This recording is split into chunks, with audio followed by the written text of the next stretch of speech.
Guys, I just got back from the Christmas market with Chris. I had a lot of fun.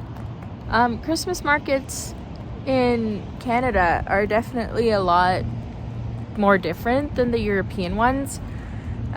Very family friendly, a lot of local little knickknacks that you can buy. Perfect if you need to get any stocking stuffers. But yeah, it was very fun. It was nice to just catch up with her.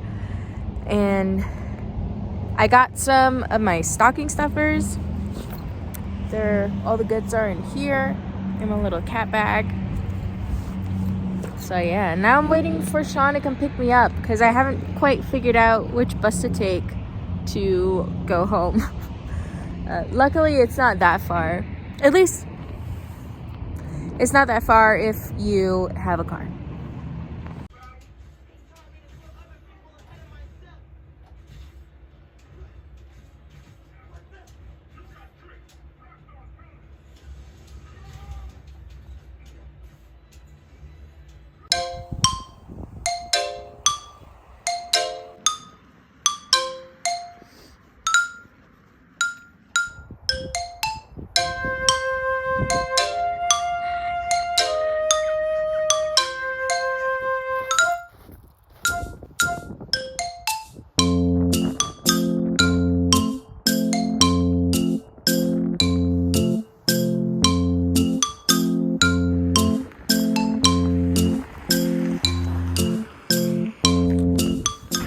See this ice right here?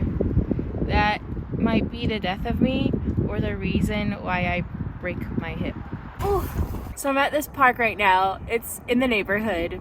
I'm not gonna lie, it is very chilly. I will admit I was very grumpy. That's why I'm on this walk.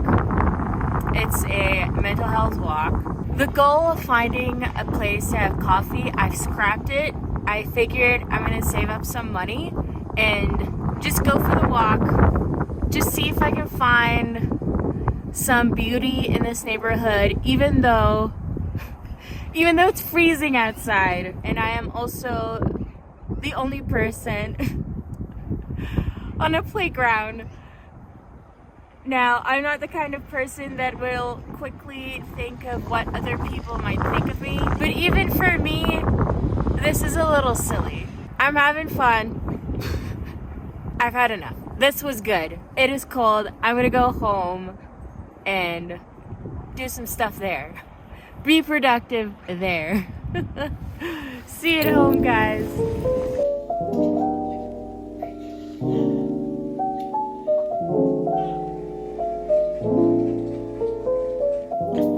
It is a wonderful Monday. This is now my third winter in Canada, and every time I am humbled.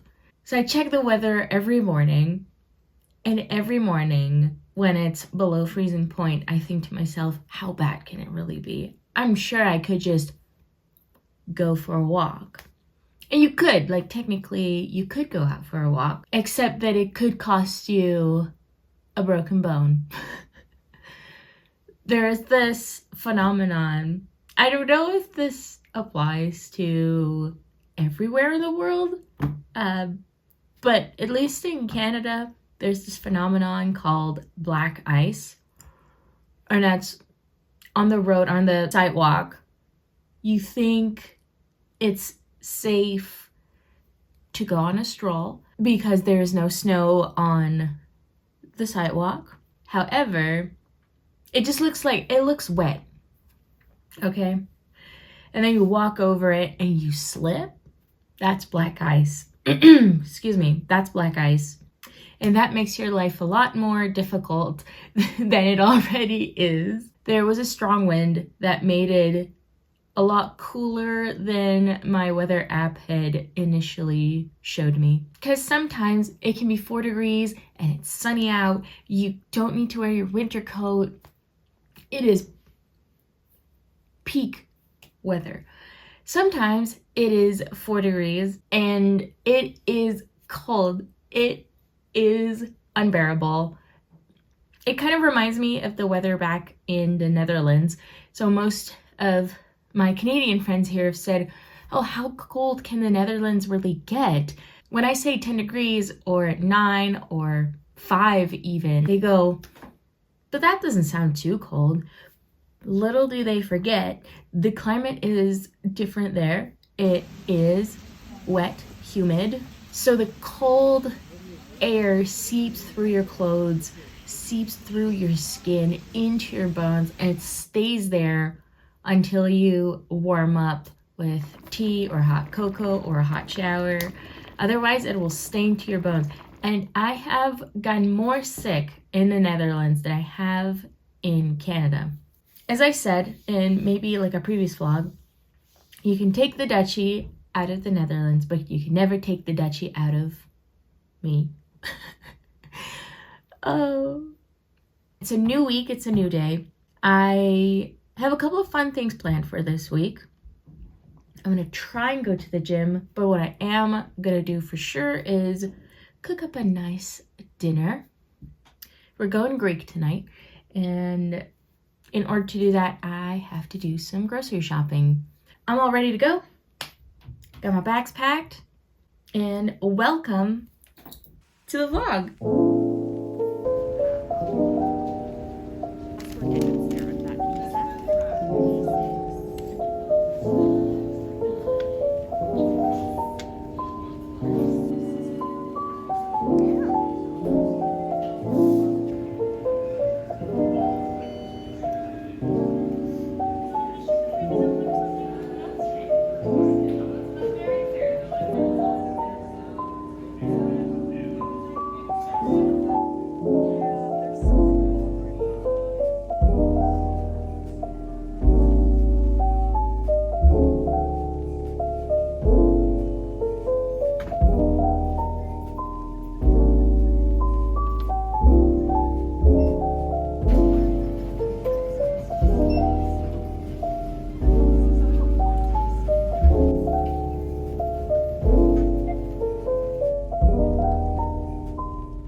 The whole gym to myself. I have the whole court to myself. Usually there are a bunch of kids out here playing basketball, so now I have the whole court to play some volleyball. I'm so excited, you don't even know.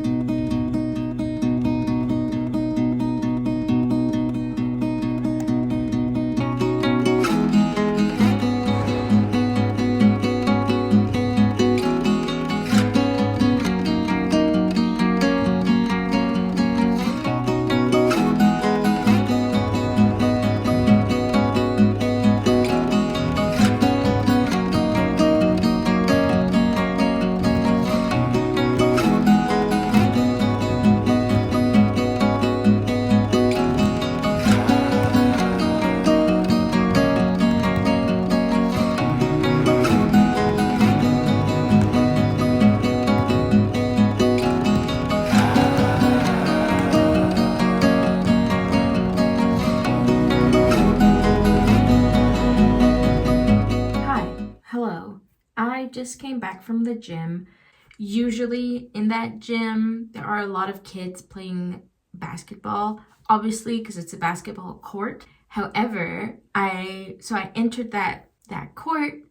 It was empty. There was nobody in there. So I just played for a little while by myself, and then a couple of people walked in and they started playing volleyball too, and that made me feel so happy. It made me feel so good. It was my birthday. Let me rewind a little.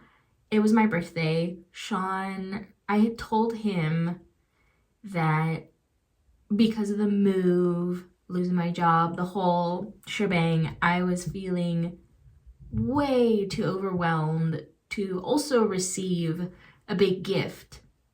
And I know, like, I was turning 30, which is like a milestone birthday. Usually you would receive like a pretty big gift, or you'd throw a pretty big birthday party. But because of the circumstances, I was not in the mood for all of that. Like, I had wanted to buy myself one of these Dyson hair dryers. I mean, look at this mane. I wanted to buy one of those. Didn't get it in the end. The price was just too overwhelming. I also didn't know where to put it in this new place. There were so many other things that I had thought of, but I'm not in a materialistic mood. So Sean, the lovely boy that he is, he gifted me a volleyball. He gifted me a red one. Oh, I love that volleyball so much. He knew that I played volleyball as a kid and that I still love it to this day. But I couldn't play because I didn't have a ball, I didn't have a team, didn't really have a place to practice. Up until, at our current gym where you could literally play any sport that you want as long as there's enough space. Yeah, he gifted me the volleyball for my birthday, which was perfect. Perfect gift. It made me so happy. I welled up. He presented me with the gift and I kind of started crying. Reason for that is my dad. When I used to play volleyball, my dad practiced with me. My dad is fit. He is a 72-year-old fit man. He works out at least 3 times a week. Cardio, walking, does his own groceries, weightlifting a little bit, like light weights. And this is why I work out. And this is why I think everybody should do some form of a workout, because at his age of 72, he's able to do a lot of his stuff on his own. Back to the story.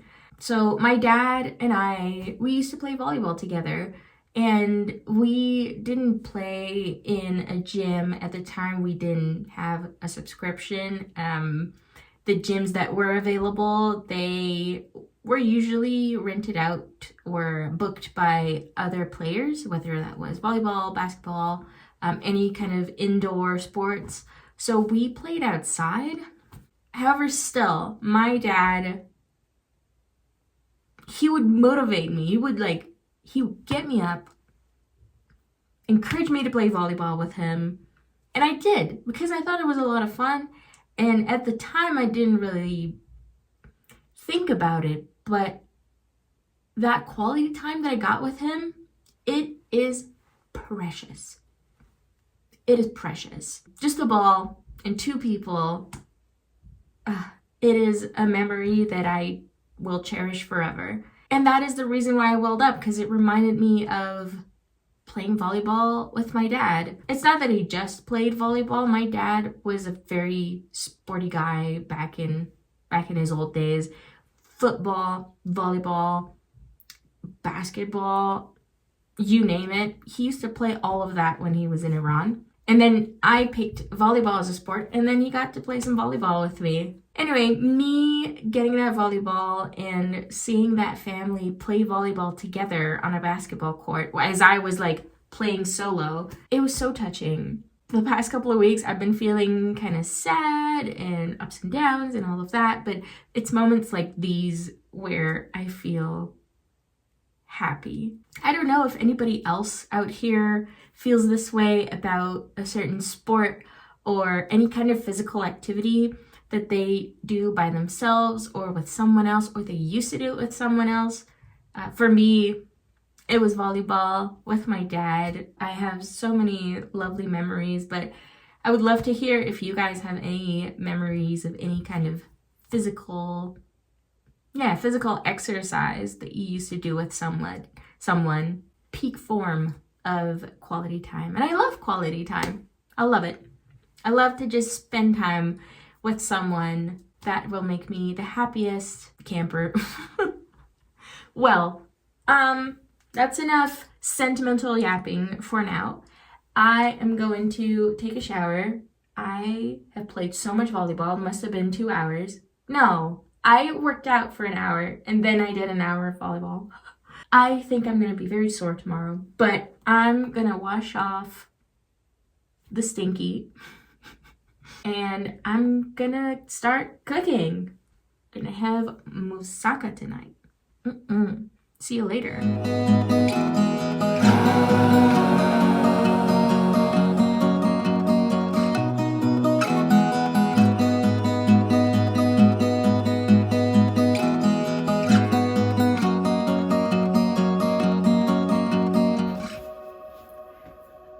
Good evening.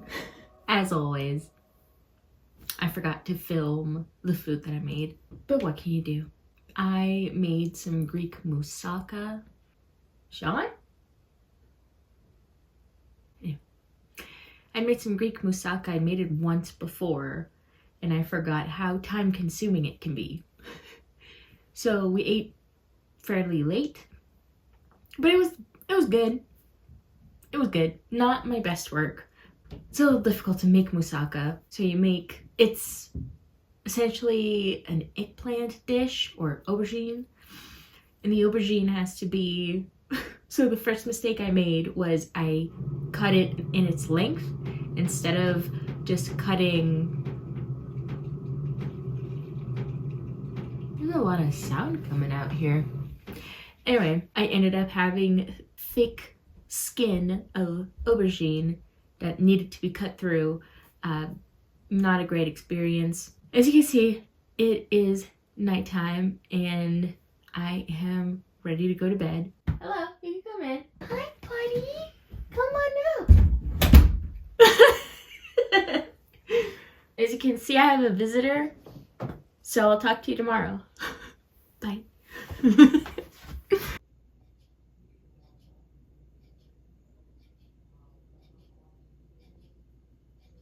Hello. I hung out with my cousin. That was a lot of fun. She and I were both just so busy. We went out for a cup of coffee. She also gifted me something for my birthday. That throw is so cozy. It is so soft. Her and I get along really well. It was really nice to just catch up with her, kind of talk about life. So that was it for my evening. Good night. And see you tomorrow. All right, checking in. Even though nobody picked up my call, very sad. Yes, I've started the process for my permanent residency application. I don't have all the documents ready yet, but we're on our way. This is good. This is good. And now I have to go on to doing an assessment for a job application. So wish me luck. I'll check in with you hopefully in about 2 hours again.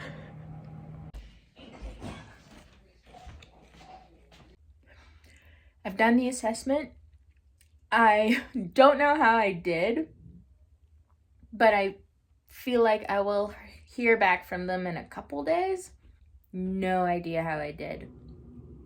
But I sent it. It's done now. All I can do is wait. I am running behind a couple of projects, like starting to edit the vlog, and I have to do some UX stuff still. So we are gonna go to the cinema tonight. Apparently Interstellar is being aired again on the big screen, and yeah, the only time I watched Interstellar was on an airplane as I was flying to South Korea, and that left me with massive anxiety attacks. Would not recommend to watch Interstellar if you're like me. Traveling to a far country where you don't really know the language. Interstellar is such a deep and complicated movie that really makes you think about life and the multi-dimensional possibilities. It just messes with you so much. I know I like movies like that. It just really gets to me, and me choosing to watch that on an airplane ride to my first solo trip to South Korea. Sorry, it wasn't a solo trip, but a solo flight. Man, that left me anxious. It just left me anxious. Took me a couple days to recover from it. But yeah, I'm gonna watch it again tonight. Gonna be a late night viewing. I think it starts at 10 p.m. and it should be finished by 1 a.m. Usually I'm in bed by then. But hey, you only live once. Let's go. So yeah, that's gonna be the rest of my plans for tonight. I'm gonna edit, I'm gonna go to the movies, and then probably go to sleep. Hello friends, this is Maral from the future. I just finished editing this video and I noticed that I never gave it a proper outro. My week ended up not being as exciting as I anticipated. It was a lot of admin work and a little bit of Christmas spirit. I hope that Christmas spirit, make you feel a little jolly as well for the season. I'm gonna leave you here. I have held you here long enough. I hope you have a wonderful week, a wonderful weekend, and I'll see you next week. Bye!